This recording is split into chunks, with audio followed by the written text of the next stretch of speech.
from Lady Gaga to Kesha.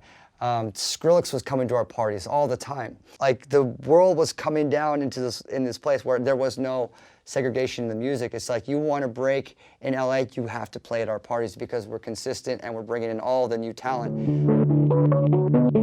When people hear the term DJ, what is their perception versus the reality of what you do? When people think of Steve Aoki, they think of a DJ. They think of, you know, playing these raves and festivals and this culture that we're all very familiar with now. But it depends on when you ask. You know, like 2000, when I first started, the DJ could have been actually the wedding DJ, and or the DJ in the back corner of a bar that you actually don't get to see. And that's obviously evolved into the DJ becoming the main focal point of an event. So take me behind the economics that enable a casino to pay a DJ like you $500,000 a night or more, probably, to play a Vegas nightclub. How can they do that? It's exactly what you're saying. It is purely economics. And it only makes sense to the casino operators to be transparent about how much money they're bringing in. Before, when I was going to Vegas, this is pre-2010, you know, I'll be lucky to get $3,000 to $5,000, and I'm like, you know, I got a bit of a name back then, but if I can get $5,000, I'm feeling good. They would never disclose their information of what they're doing at the end of the night. This doesn't make sense to them when they're paying someone that low. But when you're paying someone that's actually bringing in, and that's what the difference is between then and now, is that the artists themselves, they are the artists that are bringing in the customers into the casino and into the club. So those people that can actually command all the people that come into the club, they have to strike a deal where it's economically viable and to be fair and just on what they're going to pay the artist. Every deal with every artist is different, but it's all based on economics. So you got to assume that whatever the artist is getting paid, the club is definitely going to get paid a lot more. And if the artist is not bringing in those numbers as they suggested, because you do pay this advance, like, hey, here's a 2-year contract for you, and this is what we expect. It's just like stocks. And then another club's like, we expect your stock to do more. We're going to bring you in more, so we're going to pay you a little bit more. And then you have to decide, well, do I lose the stability of going away from what I already know works to go to something that's potentially not the right fit for the brand and take a little bit more, or do I stick with something that makes sense? So I mean, these are the conversations that are happening internally from management to artists, you know, and then from management to, you know, the casinos. And because of music streaming, right? Music is probably more like a loss leader to you. That's probably not where you're making your money off of music sales. Right. Merchandising, endorsements, live shows. So what does this tell us about the music industry model? Well, I think one thing it does tell us is that live entertainment is something that we all want to be part of. That the human experience is very much based on, you want to go out and you want to feel something, you want to experience something. And that, at the end of the day, is the most powerful tool that we have. I think about my music and how it can be part of the culture and be on, you know, on trend with what people are thinking about right now, because it's very, very hard to do. You have to be just a little bit ahead of culture, but not too far ahead. You have to be a little bit ahead, just a little bit, where it's like, you know, this guy, this girl is very smart, you know, like, and they're directing, they're helping push the culture in that direction. And that's a very, very difficult thing to do because there's no wheelhouse, there's no formula for that. And you've really diversified beyond that as an entrepreneur. If you can list for me a couple of the major partnerships that you have. Oh God. Well, A6 is a big partner on athleisure and footwear. So I work with them on all athletic. You know, big part of my life is you know, being athletic, you know, fitness, all that good stuff. And they're a great partner. You know, we developed a shoe together. ANA Airlines, the Japanese airline company, you know, I work with them as well, and in a big way. I'm a brand ambassador for them. Diesel is a recent one, so working with them as well on the watch side. And just launched a comic book with a great partner, Impact Theory. that isn't in the comic book world, but we're both comic book fans, me and the founder of Impact Theory. And so we joined forces together and created this Neon Future comic. I mean, there's like other smaller ones. Those are the big ones. And I have my own companies. You know, I have my record label and publishing and management, Dimmock, and my fashion brand, Dimmock Collection. And I also co-own another brand, a heritage skate brand called Vision Streetwear. For as different as you were supposed to be from your dad, you own big stakes in 5 different restaurants at least, right? Yeah. And some of them are hot. Oh yeah. Tell me about those. Okay, so the thing is like I never thought, like, you know, Benihana is in the blood. You know, like it's almost like I don't need to be part of it to be part of it. Like it's like my family created it, so it's part of the Aoki DNA. And I guess in that regard, it's hard to leave a very familiar ship. You know, I've been setting sail, and it just, something would draw me back into the restaurant business, the F&B business. And in this case, it was a great operator that I trusted. And, and I always say, like, you trust the people versus trusting the company. So I trusted this Australian, Nick Mathers, and we've all of our restaurants are doing really, really well. And then my newest business endeavor is Pizza Aoki. Right.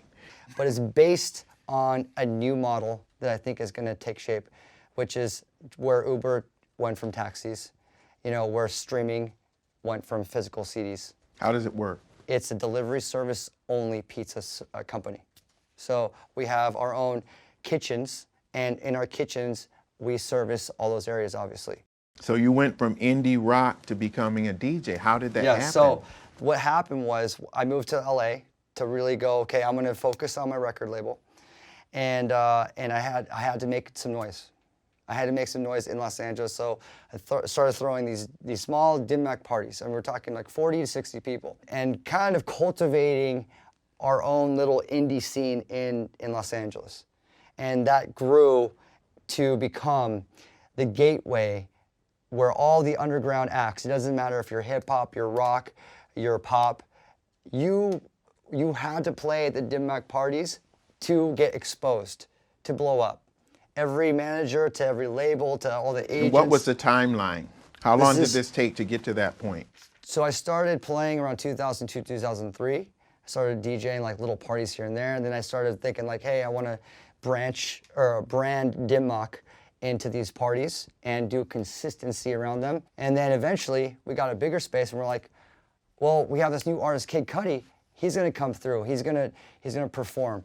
will.i.am is gonna come through. Kanye West is gonna come through, and different artists that were like either interested in the underground and what we're doing in our parties, or about to blow up. From Lady Gaga to Kesha, Skrillex was coming to our parties all the time. I not only excelled as a DJ and a personality in that world, an ambassador of that world, but as a producer. And that's when I was like, I'm gonna remix all these artists. I had a chance to watch your documentary. It's clear from that your father had a very strong influence on your life. You had a strong connection to him, Rocky Aoki, known mainly as the founder of Benihana. Tell me about your relationship with your dad and his influence. My father, he's kind of like the superhero that flew in and flew out of my life. My mother raised me. She was my rock. She was there day in, day out. My father would come in and come out, and he was just doing his thing. He was an entrepreneurial businessman, very similar to what I'm doing now with business, just like hands in a lot of different places. People who don't know your story would think that you had a silver spoon in your mouth and that your father helped you get started in your career, but that wasn't the case. So when I was in debt, when I finally was at this place where I was like, okay, I'm out of college, I'm gonna do this independent business, I'm gonna start my label, and I have these incredible bands that are actually very popular. And I'm like, I am finding bands that the world is recognizing, and I'm selling loads and loads of records, and I'm gonna make tons of money. I was so sure of it. And then I look at my credit card bills, and I have 10 of them, and they're all maxed out, and I'm like $100,000 in debt, and my business plan is completely, there is no business plan. I was like financially in a bad place, and the one person that could really pull me out, that has the money to pull me out, is my father. But you never asked. You can't ask him. It's impossible. It's like asking a stone from water. You cannot get anything out of him. And so my father was a very strict Japanese, hardcore workaholic, you know. To some extent, it seems like the isolation that you felt as an Asian kid in Newport Beach actually helped you. Oh, big time, yeah. I mean, the thing is when you're alienated, when you're pushed away, right? You don't go through the conventional methods of how to socialize, of how to be part of a group. So the group dynamic of sports, of conventional sports, or anything that's a convention is like no longer a way for me to be like, this is how I'm going to socialize and fit in.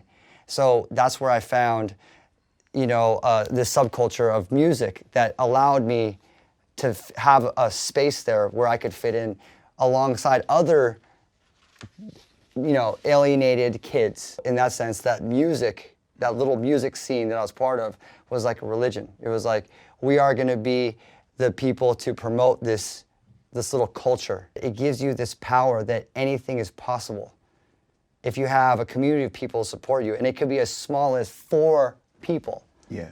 Final question here. What would you like the Steve Aoki brand to represent over the next 20 to 30 years? Oh, God. 20 years. As a futurist. Whoa, very exciting stuff here. Very exciting. We're talking 2040? 2040? What's going on, 2040? Okay, so, well, I think that Dimmock, we're a lifestyle brand. And that's what I want to represent is culture. I want my company, who I am, to represent the culture and help push that forward. That will be your legacy.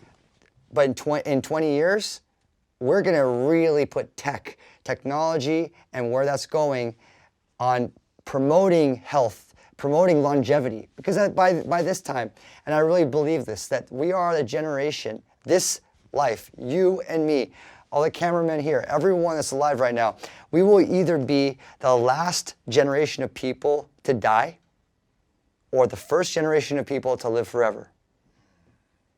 So we are at this crux, the precipice. We are at this point of existence where we can have the technology to get there, where we will indefinitely be alive forever, where death is just a cancer that was in the past, polio that was in the past, unless you get hit by a bus.